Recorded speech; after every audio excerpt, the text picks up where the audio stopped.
విధంగా ఉంది ఆటనార colony. Voice తీగా ఈ ముసలాయన పెట్టి ఎక్కువ ధరపండి వెళ్దా చెప్పులు వేసుకున్నావా? అవసరం.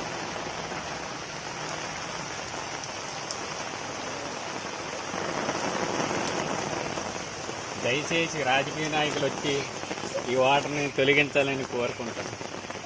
ఇట్లు ఆటోనగరం కాలనీ ఏపీఎస్. ఇక ఈ కాలనీలో ఇల్లు కూడా ఇల్లు మా మీకేం ఇబ్బందులు ఏం లేవు కదా? తీయాలి ఇల్లు తీరా.